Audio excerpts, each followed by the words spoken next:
বন্ধুরা, মকর রাশির জাতক জাতিকাদের জানাই প্রণাম ও আশীর্বাদ। তোমাদের সবাইকে আমাদের এই আধ্যাত্মিক ইউটিউব পরিবারের পক্ষ থেকে স্বাগত। ভিডিও শুরু করার আগে, যার জীবনে টাকার সমস্যা চলছে, ঘরে অশান্তি লেগেই আছে, ধার দেনা বাড়ছে, সে ভালোবেসে ভিডিওটি লাইক করে কমেন্টে লিখে দাও, জয় মা পার্বতী, হর হর মহাদেব। বিশ্বাস রাখো, তোমার মনের শক্তি জাগ্রত হতে শুরু করবে। মকর রাশির জাতকদের জন্য সময়টা মোটেও সাধারণ নয়।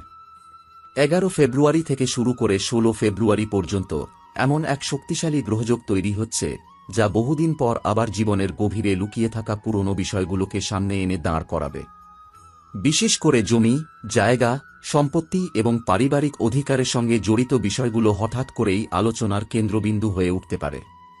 এমন সব কথা সামনে আসবে, এমন সব দাবি উঠতে পারে, যা আপনি কখনো কল্পনাও করেননি। এই সময়টা বাইরে থেকে সাধারণ মনে হলেও ভেতরে ভেতরে এক ধরনের মহাভারতের প্রস্তুতি চলছে। তবে এই যুদ্ধ অস্ত্রের নয়, এই যুদ্ধ ক্রোধ, অহংকার আর লোভের বিরুদ্ধে। এই সময় শনি নিজের কঠোর কিন্তু ন্যায়পরায়ণ দৃষ্টিতে আপনার কুণ্ডলীর দিকে তাকিয়ে আছেন। শনি কাউকে শাস্তি দিতে চান না, তিনি চান শিক্ষা দিতে। 11 ফেব্রুয়ারি থেকে শনির এই শিক্ষা শুরু হবে, আর 16 ফেব্রুয়ারি পর্যন্ত তিনি আপনাকে বুঝিয়ে দেবেন আপনি কতটা ধৈর্যশীল, কতটা সংযত এবং কতটা ন্যায়পথে চলতে পারেন।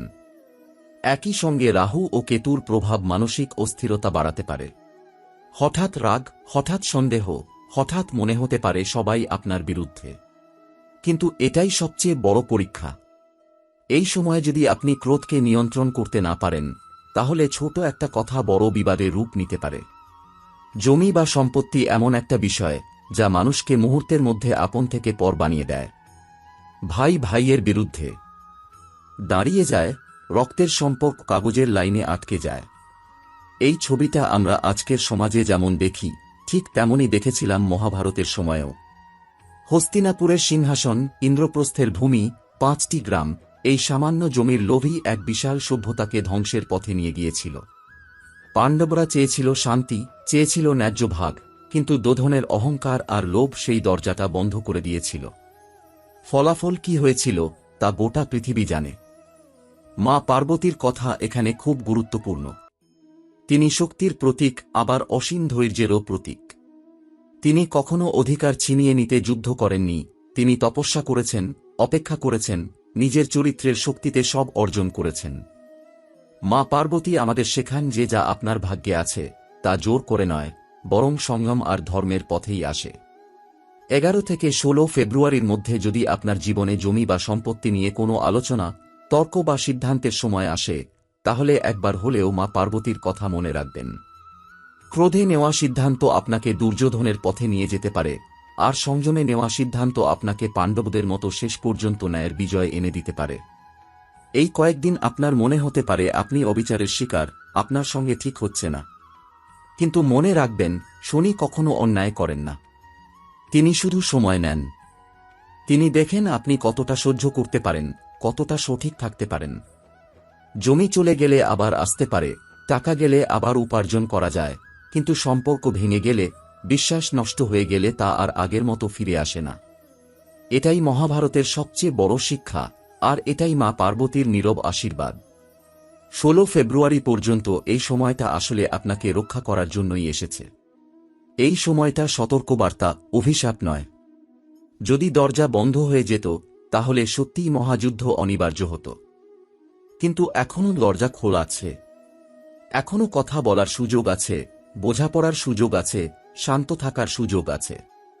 আপনি যদি এই সময় নিজের রাগকে নিয়ন্ত্রণ করেন, অহংকারকে দমন করেন, তাহলে শনি নিজেই আপনার পথ পরিষ্কার করে দেবেন। যে সম্পত্তি আপনার ন্যায্য অধিকার, তা সময়মতো আপনার কাছেই আসবে। মনে রাখবেন, মা পার্বতী কখনো চিৎকার করে শিক্ষা দেন না। তিনি নীরবে ইঙ্গিত দেন। এই সময়টা সেই নীরব ইঙ্গিতের সময়। যারা এই ইঙ্গিত বুঝবে, তারা জীবনে বড় বিপদ থেকে বাঁচবে। আর যারা উপহাস করবে, অহংকারে অন্ধ হবে, তারা পরে আফসোস করবে। ঠিক যেমন মহাভারতের পরে অনেকেই বলেছিল, যদি সময় থাকতে কথা শুনতাম, যদি অহংকার না করতাম। এই সময়টায় আরেকটা বিষয় খুব স্পষ্ট করে বোঝা দরকার, সেটা হলো নীরবতা। 11 ফেব্রুয়ারি থেকে 16 ফেব্রুয়ারি পর্যন্ত যত কম কথা বলবেন, তত বেশি উপকারে আসবে। কারণ এই সময় বলা একটি কথা বহুদিনের সম্পর্ক নষ্ট করে দিতে পারে। রাহু কেতুর প্রভাবে মানুষ নিজের কথার ভার বোঝে না, মুখ থেকে এমন শব্দ বেরিয়ে যায় যা পরে আর ফেরানো যায় না। অনেক সময় সত্য কথা বলাও এই সময় বিষ হয়ে উঠতে পারে, কারণ সত্য বলার সময়টাও একটা ধর্ম। মা পার্বতী সব সময় আর পরিস্থিতির গুরুত্ব বুঝিয়েছেন। তিনি জানতেন কখন নীরব থাকতে হয়, আবার কখন শক্ত হয়ে দাঁড়াতে হয়। এই কয়েকদিন নীরবতাই হবে আপনার সবচেয়ে বড় ঢাল। আপনি হয়তো ভাবছেন, এতদিন যেটা চেপে রাখা ছিল সেটার উত্তর না দিলে মানুষ সুযোগ নিয়ে নেবে। কিন্তু বিশ্বাস করুন, শনি এই সময় সব দেখছেন। যে অন্যায় করবে সে নিজেই নিজের জন্য পথ কঠিন করে তুলবে। আপনাকে কিছু করতে হবে না। শনি ধীরে চলে, কিন্তু খুব গভীরে আঘাত করেন। এই সময় যদি কেউ আপনার জমি, আপনার অধিকার বা আপনার ন্যায্য প্রাপ্য নিয়ে চালাকি করতে চায়, তাহলে শান্ত থেকে শুধু এটুকু মনে রাখবেন, অধর্মের উপর দাঁড়িয়ে কেউ কখনো স্থায়ী সুখ পায় না। মহাভারতের কথা আবার মনে করুন। পাণ্ডবরা বনবাসে গিয়েছিল, অপমান সহ্য করেছিল, কিন্তু তারা কখনো অধর্মের পথ নেয়নি। তাদের সেই ধৈর্যই একদিন কুরুক্ষেত্রে ধর্মের জয় নিশ্চিত করেছিল। আজ আপনার জীবনের কুরুক্ষেত্রটা আদালত, কাগজপত্র, পারিবারিক আলোচনা বা সম্পত্তির বণ্টনের টেবিল হতে পারে। যুদ্ধের রূপ বদলেছে, কিন্তু নীতি বদলায়নি। যে শান্ত থাকবে, যে সংযম রাখবে, শেষ হাসিটা তারই হবে। মা পার্বতীর আরেকটি রূপ হল গৃহলক্ষ্মী। তিনি সংসারের ভারসাম্য রক্ষা করেন। এই সময় যদি আপনি নিজের ঘরের শান্তি নষ্ট করেন, পরিবারের মধ্যে উত্তেজনা ছড়ান, তাহলে শুধু বাইরের শত্রু নয়, ভেতরের শক্তিও দুর্বল হয়ে যাবে। মনে রাখবেন, শনি তখনই সাহায্য করেন যখন মানুষ নিজের দায়িত্ব নিজে নেয়। আপনি যদি পরিবারে শান্তি বজায় রাখেন, বড়দের সম্মান করেন, ছোটদের রক্ষা করেন, তাহলে শনি আপনার জন্য অদৃশ্যভাবে অনেক দরজা খুলে দেবেন। এই সময়টা আত্মসমালোচনারও। নিজেকে প্রশ্ন করুন, আপনি কি কোথাও লোভে পড়ছেন? আপনি কি কারো হক আটকাতে চাইছেন? আপনি কি ভাবছেন সবকিছু আপনারই প্রাপ্য? যদি এমন কোনো ভাবনা থাকে, তাহলে এখানেই থামুন। কারণ শনি সবচেয়ে বেশি শাস্তি দেন লোভকে। মা পার্বতী কখনো লোভ করেননি, তাই তিনিই মহাশক্তি। আর যারা লোভে অন্ধ হয়, তারা দুর্যোধনের মতো শেষ পর্যন্ত একা পড়ে যায়। 16 ফেব্রুয়ারির কাছাকাছি এসে পরিস্থিতি ধীরে ধীরে পরিষ্কার হতে শুরু করবে। অনেক ভুল বোঝাবুঝির পর্দা সরে যাবে। আপনি বুঝতে পারবেন কোনটা সত্যিকারের প্রয়োজন আর কোনটা শুধু অহংকার। এই উপলব্ধিটাই আসলে আশীর্বাদ। সব ঝড় ধ্বংসের জন্য আসে না, কিছু ঝড় আসে আকাশ পরিষ্কার করার জন্য। এই সময়টা ঠিক তেমনই। যদি এই কয়েকদিন আপনি নিজেকে সামলে রাখতে পারেন, তাহলে এরপরের সময়টা তুলনামূলক শান্ত হবে। তখন সিদ্ধান্ত নেওয়া সহজ হবে, কাগজপত্রের কাজ পরিষ্কার হবে, আর যেটা আপনার প্রাপ্য সেটা ধীরে হলেও সঠিক পথে আপনার কাছেই আসবে। কিন্তু শর্ত একটাই, ক্রোধ নয়, প্রতিশোধ নয়, অহংকার নয়। এই পর্যায়ে সবচেয়ে বড় ভুল হবে আবেগের বশে কাউকে বিশ্বাস করে ফেলা অথবা কাউকে পুরোপুরি শত্রু ভেবে নেওয়া। সব সিদ্ধান্ত এখনই নেওয়ার দরকার নেই। কিছু বিষয় শুধু লক্ষ্য করার জন্য আসে, চূড়ান্ত পদক্ষেপ নেওয়ার জন্য নয়। আপনি যদি ধৈর্য ধরে শুধু পর্যবেক্ষণ করতে পারেন, তাহলে পরে অনেক বড় ভুল থেকে বেঁচে যাবেন। মা পার্বতীর জীবনে এমন বহু মুহূর্ত ছিল যেখানে তিনি জানতেন সত্য কি, কিন্তু সময় না আসা পর্যন্ত তিনি নীরব ছিলেন। সেই নীরবতাই পরে সবচেয়ে শক্তিশালী হয়ে উঠেছিল। এই সময়ের আরেকটা লক্ষণ হল হঠাৎ অতীতের কিছু ঘটনা মনে পড়ে যাওয়া। পুরনো কথা, পুরনো অপমান, পুরনো অসম্পূর্ণ হিসাব বারবার মাথার ভেতর ঘুরতে পারে। মনে হতে পারে এবার সব হিসাব চুকিয়ে দেওয়াই ভালো। কিন্তু মনে রাখবেন, সব হিসাব মানুষের হাতে থাকে না। কিছু হিসাব সময় নিজেই মেটায়। আপনি যদি পুরনো ক্ষত আবার খুঁড়ে তুলতে যান, তাহলে সেই ক্ষত শুকানোর আগেই আবার রক্তপাত শুরু হবে। 11 থেকে 16 ফেব্রুয়ারির মধ্যে অনেকেরই ঘুম কম হতে পারে, মন অস্থির থাকতে পারে, অকারণ দুশ্চিন্তা বাড়তে পারে। এটা দুর্বলতার লক্ষণ নয়, এটা ভেতরের শক্তির পুনর্গঠনের সময়। যেমন ঝড়ের আগে বাতাস ভারী হয়ে যায়, তেমনি বড় পরিবর্তনের আগে মনও ভারী হয়। এই সময় নিজেকে একটু আলাদা করে রাখা, কম মানুষের সঙ্গে মেশা, অপ্রয়োজনীয় কথাবার্তা এড়িয়ে চলা আপনার জন্য আশ্চর্যজনকভাবে উপকারী হবে।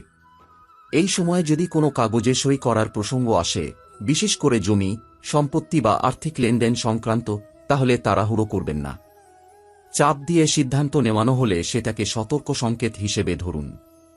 যে বিষয়টা ন্যায্য সেটা সময় চাইলে অপেক্ষা করতে পারে, কিন্তু যে বিষয়টা অন্যায় সেটা তাড়াহুড়োর মধ্যেই আপনাকে জড়িয়ে ফেলতে চাইবে। এখানেই আপনার সচেতনতা সবচেয়ে বড় রক্ষাকবচ।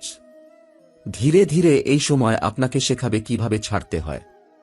সবকিছু আঁকড়ে ধরে রাখাই শক্তি নয়, কিছু কিছু দাবি ছেড়ে দিতে পারলেই আসল ভারমুক্তি আসে। মহাভারতের শেষে যারা সত্যি শান্তি পেয়েছিল তারা ছিল সেই মানুষগুলো যারা ক্ষমা করতে পেরেছিল। ক্ষমা মানে দুর্বলতা নয়, ক্ষমা মানে নিজের ভবিষ্যৎকে মুক্ত করা। এখন আর বাহ্যিক ঘটনায় মুখ্য থাকবে না, বরং আপনার নিজের সিদ্ধান্তের মানসিক ভিত্তি সামনে আসবে। আপনি লক্ষ্য করবেন আগে যে বিষয়গুলোতে আপনি সহজেই প্রভাবিত হতেন, এখন সেগুলো আর আপনাকে নড়াতে পারছে না।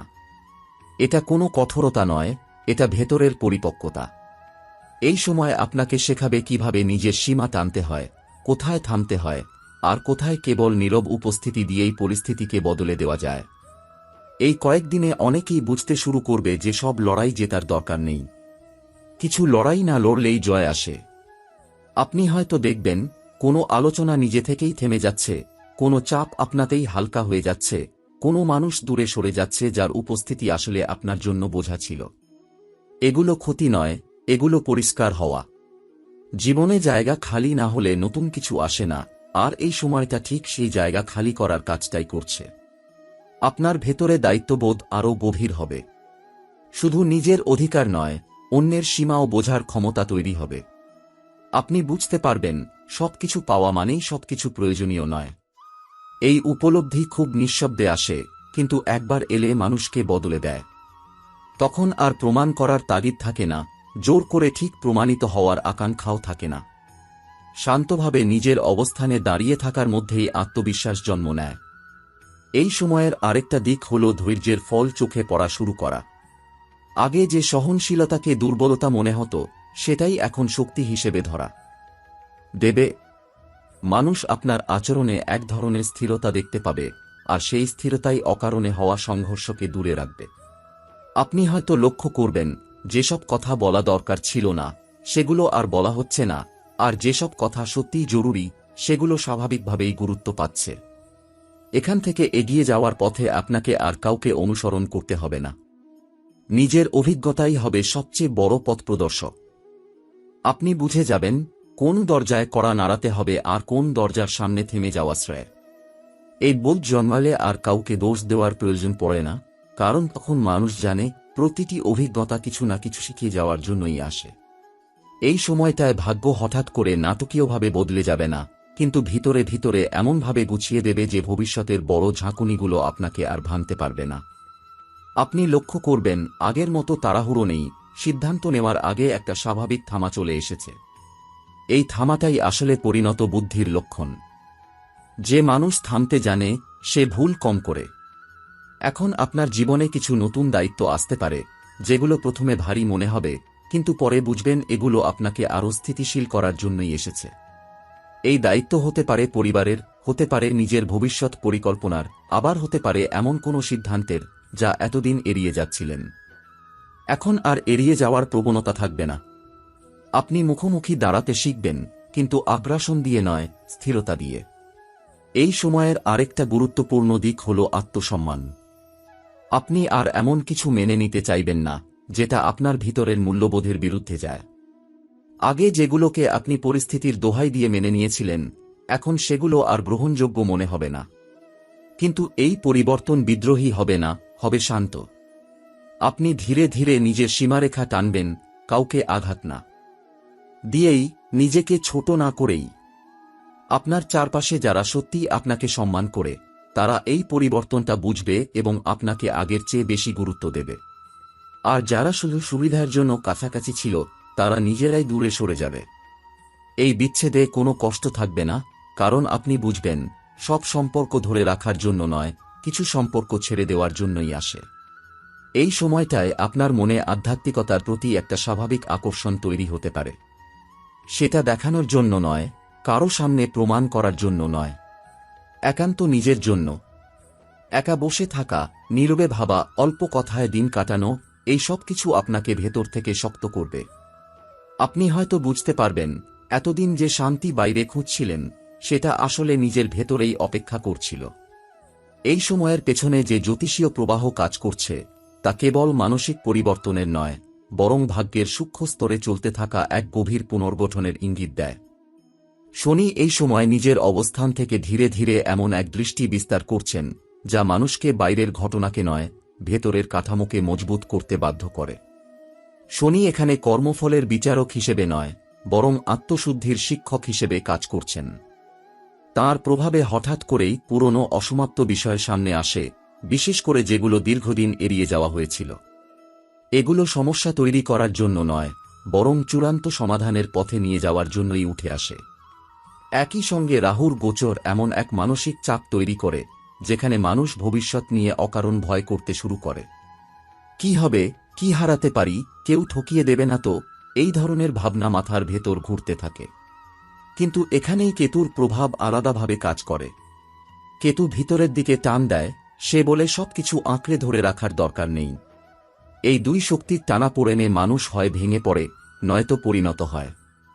যে এই সময় নিজের আবেগকে বুঝে নিয়ন্ত্রণ করতে পারবে, সে এই গ্রহগত সংঘাতকে নিজের পক্ষে কাজে লাগাতে পারবে। এই গোচরের আরেকটি সূক্ষ্ম দিক হল চন্দ্রের চলন। চন্দ্র যখন সংবেদনশীল অবস্থানে আসে, তখন মানুষ কথার চেয়ে অনুভূতিকে বেশি গুরুত্ব দেয়। এই সময় বলা কথার চেয়ে না বলা কথাই বেশি প্রভাব ফেলে। তাই এই পর্যায়ে নীরবতা শুধু আচরণগত সিদ্ধান্ত নয়, এটা জ্যোতিষীয় দিক থেকেও সবচেয়ে নিরাপদ পথ। চন্দ্রের এই অবস্থান মানুষকে শেখায় কিভাবে নিজের অনুভূতিকে পর্যবেক্ষণ করতে হয়, তাতে ডুবে না গিয়ে। বৃহস্পতির প্রভাব এখানে আসার জায়গাটা ধরে রাখে। যদিও তিনি সরাসরি ফল দেন না, কিন্তু ভিতরের নৈতিক বোধকে জাগিয়ে রাখেন। তাঁর দৃষ্টি মানুষকে মনে করিয়ে দেয়, যা ন্যায্য তা দেরিতে হলেও আসে। এই কারণেই এই সময় যারা সঠিক পথ বেছে নেয়, তাদের জীবনে হঠাৎ না হলেও ধীরে ধীরে স্থিতি আসে। এই স্থিতিটাই ভবিষ্যতের বড় পরিবর্তনের ভিত্তি হয়ে দাঁড়ায়। গ্রহগুলোর এই সমষ্টিগত গোচর একটাই বার্তা দেয়, এই সময় তাড়াহুড়ো করে ভাগ্য বদলানোর চেষ্টা করলে ফল উল্টো হতে পারে। কিন্তু যদি কেউ এই সময়টাকে পর্যবেক্ষণ, সংযম আর সচেতনতার সঙ্গে পার করে দেয়, তাহলে ভবিষ্যতের অনেক কঠিন গ্রহযোগ আপনাতেই নিষ্ক্রিয় হয়ে যায়। কারণ গ্রহ সবসময় মানুষকে শাস্তি দেয় না, অনেক সময় মানুষ প্রস্তুত কিনা সেটা পরীক্ষা করে। এই সময়কার শক্তি অনেকটা নদীর গভীর স্রোতের মতো। উপরের জল শান্ত, কিন্তু নিচে প্রবল গতি। যে এই স্রোতের সঙ্গে লড়াই করতে যাবে, সে ক্লান্ত হবে। আর যে স্রোতের দিক বুঝে নিজেকে সামঞ্জস্য করবে, সে অনেক দূর এগিয়ে যাবে অজান্তেই। এই জ্যোতিষীয় ইঙ্গিতগুলো আসলে ভবিষ্যৎ বলে দেওয়ার জন্য নয়, বরং বর্তমানকে সঠিকভাবে বাঁচতে শেখানোর জন্য।